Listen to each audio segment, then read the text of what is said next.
Royal rumble में 30वें number की position किसे मिली, ये पता चलना पूरे मैच के सबसे अच्छे हिस्सों में से एक है। रंबल के नियम के मुताबिक 30वें नंबर पर मैच में आने वाला खिलाड़ी आखिरी आदमी या औरत होता है और ये आखिरी मौका होता फैंस को सरप्राइज करके शोर मचाने पर मजबूर करने का। जॉन सीना, ट्रिपल एच और दी अंडरटेकर जैसे लोग इस पोजीशन पर आ चुके हैं और हमें रंबल के कुछ शानदार और यादगार पल दे चुके हैं, लेकिन हर यिन के लिए एक यांग होना चाहिए। मैं जिमी वैंग की बात नहीं कर रहा हूँ।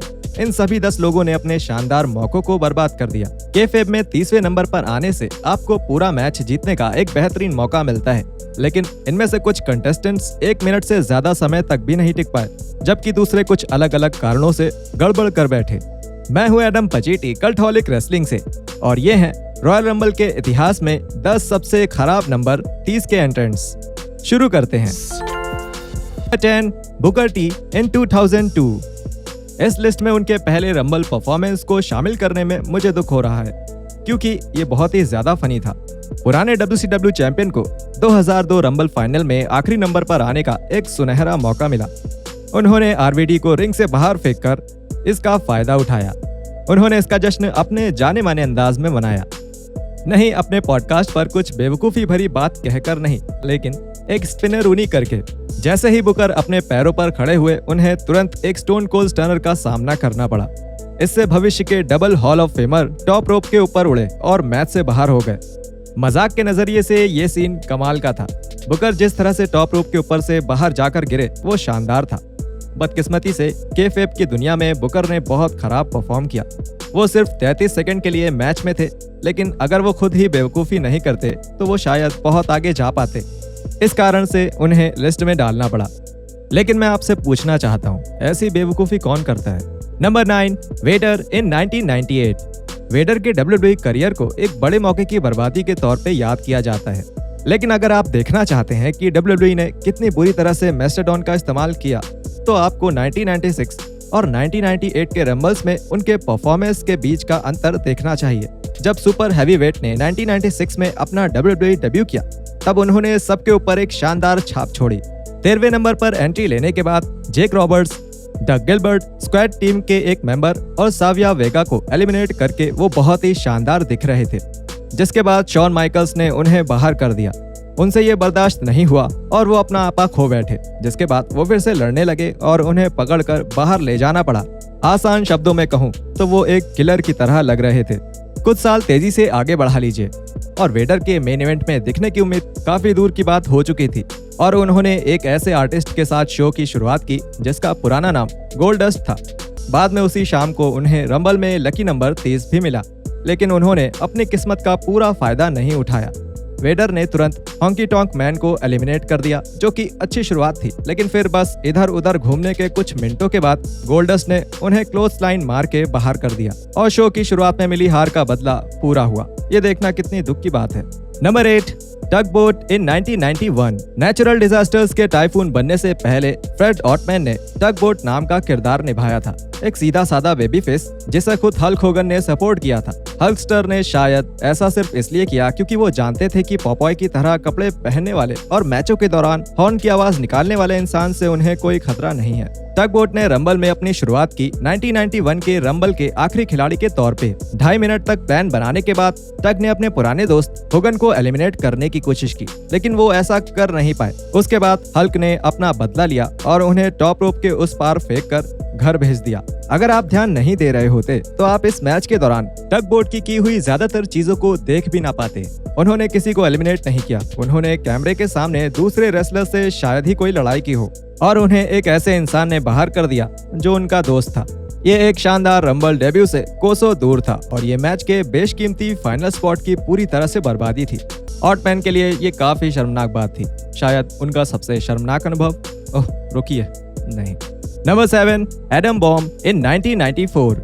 इस लिस्ट में एडम बॉम्ब और टगबोट के बीच किसे ऊपर रखा जाए ये चुनना मुश्किल था। एक ओर मिस्टर बॉम्ब मिस्टर बोट से लगभग दुगने समय तक रिंग में थे, दूसरी ओर उन्होंने ठीक वही चीज हासिल की जो कि कुछ भी नहीं है। जो लोग नहीं जानते हैं, एडम बॉम्ब का किरदार ये था कि वो 3 माइल आइलैंड न्यूक्लियर डिजास्टर से बच गए थे, समझे?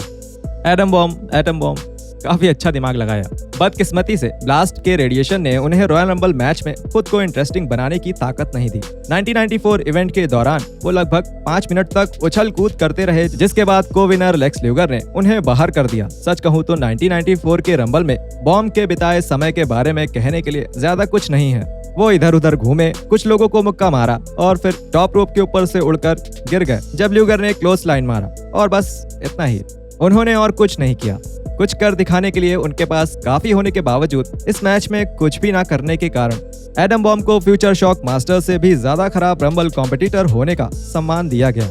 Number 6, Duke the Dumpster Droese in 1996। Royal Rumble के पार्टिसिपेंट्स को जिस अजीबोगरीब ढंग से चुना जाता है, उससे फैंस को काफी शिकायतें रही हैं। कुछ सालों में कोई भी बस खुद के मैच में होने का ऐलान कर सकता है, बाकी सालों में क्वालिफाइंग मैच शामिल होते हैं जिसमें परफॉर्मर्स को रंबल में अपनी जगह बनाने के लिए काफी मेहनत करनी पड़ती है। 1996 के इवेंट्स के प्री शो में रंबल क्वालिफायर का एक बड़ा उदाहरण देखने को मिला। हंटर अर्नस्ट हेम्सली ने एक मैच में ड्यूक द डम्पस्टर ड्रोसी का सामना किया, जहां जीतने वाले को नंबर 30 स्पॉट दिया जाएगा और हारने वाले को नंबर 1 स्पॉट दिया जाएगा। वो दोनों आपस में एक ऐसे मैच में लड़े जिसमें अमीर आदमी और गरीब आदमी के बीच की पुरानी दुश्मनी दिखाई गई थी। मुझे लगता है ये कहानी हकीकत में ओथेलो से आई है। हेम्सली के ब्रास नकल्स का इस्तेमाल करते हुए पकड़े जाने के बाद ड्रोसी जीत गए। हैरानी की बात यह है कि इसे असल में ब्लू ब्लड को मैच जीतने से भी कहीं ज्यादा फायदा हुआ। हेम्सली उस रात आयरन मैन बन गए और पूरे 48 मिनट और 4 सेकंड तक टिके रहे। इससे उन पर सबकी नजर पड़ गई और वो खुद को एक फ्यूचर स्टार के तौर पे साबित कर पाए। और डम्पस्टर की बात की जाए, वो तो खैर 1 मिनट से थोड़ी ज्यादा देर तक रहे और किसी को एलिमिनेट नहीं कर पाए। शायद ट्रिप्स को ही जीतने देना चाहिए था। Number 5, the warlord in 1992। The warlord और रॉयल रंबल को हमेशा उनके 1989 के मैच से जोड़ के देखा जाएगा। रिंग में जाने से पहले वॉरलॉर्ड आए और उन्होंने किनारे खड़े होकर पोज किया और फिर हल्क होगन ने तुरंत उन्हें क्लोज लाइन करके बाहर कर दिया। ये रंबल मैच में बिताया गया सबसे कम समय था, एक रिकॉर्ड जो 20 साल तक बना रहा जब तक कि सैंटिनो मारेला ने इसे नहीं तोड़ा। 3 साल बाद पावर्स ऑफ पेन के इस मेंबर ने बहुत बेहतर परफॉर्मेंस करने की कसम खाई। एक नजरिए से देखें तो वो 1989 की तुलना में 51 गुना ज्यादा समय तक टिके रहे, लेकिन दुख की बात है कि ये फिर भी सिर्फ 1 मिनट और 43 सेकंड तक ही हो सका। मैच में वॉरलॉर्ड ने 103 सेकंड्स तक कुछ भी नहीं किया। शर्मनाक ढंग से होगन ने एक बार फिर उन्हें बाहर कर दिया, हालांकि इस बार सिट की थोड़ी मदद के साथ। ये मैच ही अपने आप में इसे बाकी सभी लोगों से अलग बनाता है। 1992 के रंबल मैच खाली पड़ी WWE चैंपियनशिप के लिए था। जिस मैच में इतना कुछ दांव पे लगा हो, उस मैच में कंपनी शायद इससे बेहतर आखिरी खिलाड़ी को ला सकती थी। फैंस को पता था कि वॉरलॉर्ड कभी भी बेल्ट नहीं जीतने वाले, हालांकि सोच कर देखिए कि अगर वो जीत जाते तो। नंबर 4, ब्रॉक लेसनर इन 2022।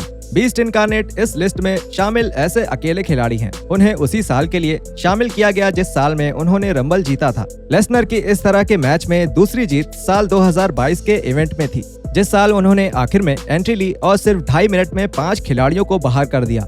हालांकि ये सुनने में अच्छी बात लग सकती, लेकिन मैं आपको विश्वास दिलाता हूँ कि ऐसा नहीं था। सबसे पहले तो 2022 मेंस रंबल काफी बकवास था। इसमें ढेर सारे मिड कार्ड के खिलाड़ी थे जिन्हें देखने के लिए किसी के अंदर एक्साइटमेंट नहीं थी, और 2 सबसे बड़े सरप्राइज थे, शेन मैकमैन और बैड बनी। फिर लेसनर का गाना नंबर 30 पर बजना शुरू हुआ। ये एक और सरप्राइज होना चाहिए था, लेकिन आधे दिमाग वाला इंसान भी ये जानता था कि वो मैच में शामिल होंगे और शायद इसे जीत भी लेंगे। खासकर उसी शाम को पहले बॉबी लैशली से अपना WWE टाइटल हारने के बाद ब्रॉक ने रंबल के बचे हुए पूरे सस्पेंस को खत्म किया। कुछ भी समझने में जरा सी भी देर किए बिना उन्होंने हर किसी को जहां मिला वहां रिंग से बाहर फेंकना शुरू कर दिया। यहाँ तक कि ड्रू मैकिंटायर के साथ उनका मैच का आखिरी सामना भी इतनी जल्दी खत्म हो गया जिससे लोग उनके जीतने पर खुश होने के बजाय निराश महसूस करने लगे। 2020 में उनका ये प्रदर्शन नहीं था। नंबर 3, डॉल्फ जिगलर इन 2018। 2017 के क्लैश ऑफ चैंपियंस पे पर व्यू को याद रखने का किसी समझदार इंसान के पास शायद कोई कारण नहीं है। हालांकि अगर आपको याद है तो सबसे पहले जाकर किसी डॉक्टर की मदद लें, और दूसरा, उस शो में डॉल्फ जिगलर के साथ क्या हुआ इसके बारे में मुझे समझाने की जरूरत नहीं होगी। पहले मैच में जिगलर ने सभी को चौंका कर यूनाइटेड स्टेट्स चैंपियनशिप जीत ली। फिर थोड़े दिनों बाद स्मैकडाउन पर उन्होंने इसे कुछ कारणों के लिए छोड़ दिया जो पूरी तरह से साफ नहीं थे। लगभग एक महीने के लिए शो ऑफ गायब हो गए और सचमुच दर्जनों फैंस इस सोच में पड़ गए कि वो कहाँ थे। जब जिगलर ने 2018 रॉयल रंबल में आखिरी खिलाड़ी के तौर पे एंट्री की तो वो दर्जनों फैंस खुशी से पागल हो गए, जबकि हम में से बाकी लोग सिर्फ कंफ्यूज थे। डॉल्फ कहाँ थे या फिर वो क्यों वापस लौट आए, इसके बारे में कोई जानकारी नहीं दी गई। वो बस थे और हम सभी को बस इसे मानना पड़ा। जिगलर ने सिर्फ एक रेसलर को एलिमिनेट किया और फिर रिंग में सिर्फ 2 मिनट बिताने के बाद फिन बैलर ने उन्हें बाहर कर दिया और बस इतना ही। रहस्यमय तरीके से गायब होने के एक महीने बाद यही आपकी बड़ी वापसी है। आपने इसके लिए यूनाइटेड स्टेट्स चैंपियनशिप को छोड़ दिया। डॉल्फ, मुझे लगा था कि आप यहाँ दुनिया को कुछ दिखाने आए हैं, ये दिखाने के लिए नहीं कि आप कितने बेवकूफ हैं। जोकर, पूरे जोकर, पागल। नंबर 2, रोमन रेंस इन 2017। कुछ लोगों का कहना है कि अगर आप गर्मियों की शांत रात में ध्यान से आवाजें सुने तो आप 2017 में रॉयल रंबल मैच में रोमन रेंस की एंट्री के समय एलामाडोम के लोगों को उन्हें बू करते हुए सुन सकते हैं। उसी रात पहले no DQ universal championship match में बिग डॉग के केविन ओवेंस के सामने हार जाने के बाद कई लोगों का मानना था कि ये उनका आज का आखिरी मैच है। ये WWE के वी हेट रोमन एरा के दौरान हुआ था, इसलिए फैंस पहले से ही रेंस से ऊब चुके थे। जब इस बात पर अनुमान लगाए जा रहे थे कि नंबर 30 कौन बनेगा, अचानक बजर बज गया और रेंस का गाना बजने लगा। हालांकि ये तो उनके गाने का नया वर्जन था जिसे बू चिल्लाने वाले आर्टिस्ट के साथ मिलकर बनाया गया था। फैंस ने इस मैच को बहुत बुरा भला कहा। इस समय उनमें से हर कोई एक ही बात पर सहमत था कि रोमन का सामने आना कितना निराशाजनक साबित हुआ था। जब रेंस ने फाइनल 2 में जगह बनाई तो ये बुरा सपना और भी ज्यादा बदतर हो गया। लेकिन ये असल में WWE की हमें रैंडी ऑर्टन की जीत के लिए खुश करने की एक चाल थी।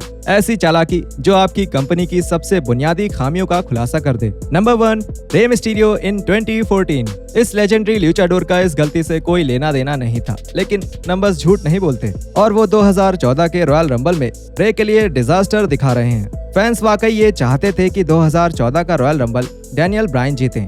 WWE अथॉरिटीज बार बार WWE टाइटल को उनसे दूर कर रही थी, इसलिए उनके लिए इस बड़े मैच को जीतना और रेसलमेनिया में रैंडी ऑर्टन को चुनौती देना एकदम सही फैसला होता। जब नंबर 30 का स्पॉट आया और ब्रायन तब तक रिंग में नहीं थे तो फैंस की सारी उम्मीदें इस बात पर थी कि अब एंट्री करने वाले अगले खिलाड़ी यही होंगे। लेकिन जैसे ही उन्होंने एरेना में पहला बूयाका बजता हुआ सुना, वो पूरी तरह से मैच के खिलाफ हो गए। उन्होंने रे मिस्टीरियो को बू किया, सभी लोगों में से प्यारे से छोटे से रे मिस्टीरियो को, साथ ही उस रिंग में मौजूद बाकी सबको भी। इस समय तक जो भी कुछ हुआ था उसे पूरी तरह से नकार दिया गया था, क्योंकि भड़के हुए दर्शकों ने गुस्से में आकर मेन इवेंट को पूरी तरह से हाईजैक कर लिया था। मैच में ब्रायन को शामिल न करने का फैसला लेने वाले ही पूरी तरह से इस तबाही के लिए जिम्मेदार थे। लेकिन बदकिस्मती से इस तबाही के समय दुनिया के सामने रे मिस्टीरियो का चेहरा, या ये कहें कि मिस्टीरियो का मास्क था, जिस वजह से वो आज इस लिस्ट में पहले नंबर पर है। माफ करना रे।